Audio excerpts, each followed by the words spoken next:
Hello everyone, and welcome to Asian Movie Recaps. Today, we'll be recapping another fantastic film. In the meantime, please like and subscribe to our channel so that we may continue to provide movie recaps with plot twists and intriguing storylines. Let's get started. I Saw the Devil is a South Korean action thriller movie that was released in 2010. The film was directed by Kim Ji-woon and was written by Park Hoon-jung. A psychopathic serial killer brutally kills the man's fiancée, prompting the protagonist of this movie, a NIS agent, to pursue vengeance against the culprit. The first scene in the story takes place during a snowy night. Because of the presence of a school bus, there is no other traffic on the roadways at this time. To maintain a spotless appearance on the glass, the windshield of the bus rotates continuously. A school bus driver named Jang Kyung-chul approaches a pregnant woman named Jang Ju-yoon after a few kilometers of driving and offers to fix the flat tire on her vehicle. After knocking Ju-yoon unconscious in his house, Kyung-chul proceeds to dismember her, and while he is doing so, Ju-ring-yoon's head is knocked off. Kyung-chul pays it no attention and throws the corpse bits into a nearby brook as if it were nothing. As soon as a young kid finds one of Ju's ears, the police arrive in force to begin a search.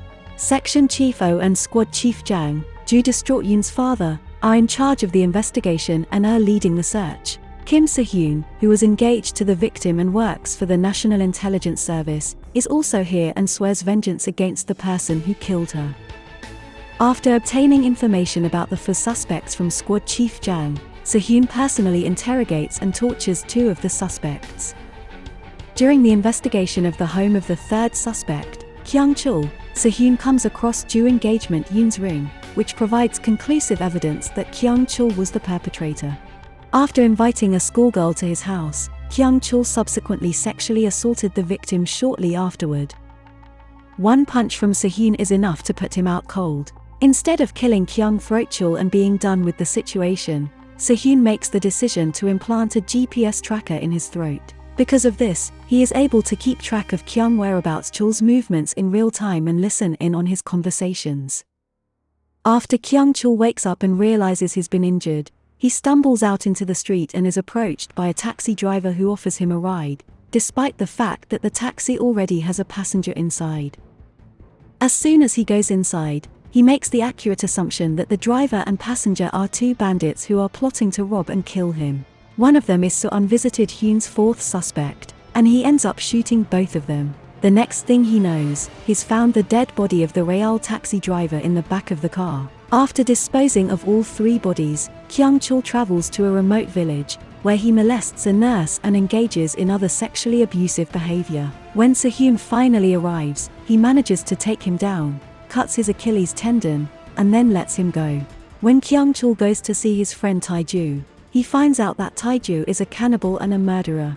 After he explains his condition to Tae-ju, the latter comes to the conclusion that the person or people who are pursuing him must be a member of the family of one of his victims. Kyung-chul figures out who So is after remembering that Se-hyun had put Ju's engagement ring on before attacking him in the past. Se-hyun arrives and manages to put both of the murderers to sleep, as well as Tae lover Ju Se-jung. Both Tae-ju and Se-jung are found to be unconscious the following day when they are detained and taken to the hospital. A subordinate of Se-trusty Hyun makes arrangements for Se-hyun and Kyung-chul to undergo medical treatment at a separate clinic while evading the authorities and protecting their anonymity.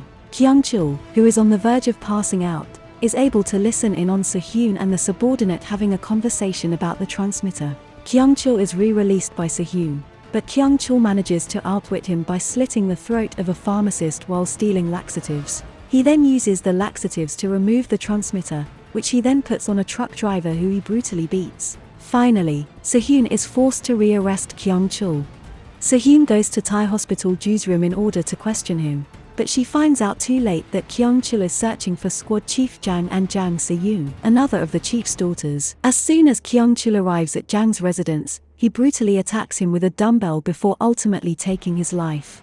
Soon after that, Kyung-chul decides to turn himself into the authorities in an effort to stop So's vengeance. On the other side, Yoon Se-hyun drives by and kidnaps Kyung-chul directly in front of the police. Se-hyun takes him back to the prior warehouse, where he is tortured and then hung from a makeshift guillotine by his teeth with a rope intertwined between them to prevent the blade from falling. In spite of the fact that he made fun of Se-hyun, Kyung-chul becomes concerned when he learns that his son and his elderly parents, whom he had deserted some years earlier, will be paying him a visit. In spite of his quiet cries, his family opened the door, which activated another device that had been set up by Soo-hyun. This device caused the blade to fall, and Kyung-chul was brutally beheaded in front of his family. Soo-hyun, who was hearing about Kyung-chul's death through the transmitter from a considerable distance away, experienced a mental breakdown and started wailing in the street as he slowly walked away from the scene. What are your thoughts on the movie overall? Feel free to weigh in with your thoughts in the comment box located below. We ask that you subscribe and enable notifications so that you don't miss any of our daily uploads. I'll see you in the upcoming videos, and I want to say thank you for your support.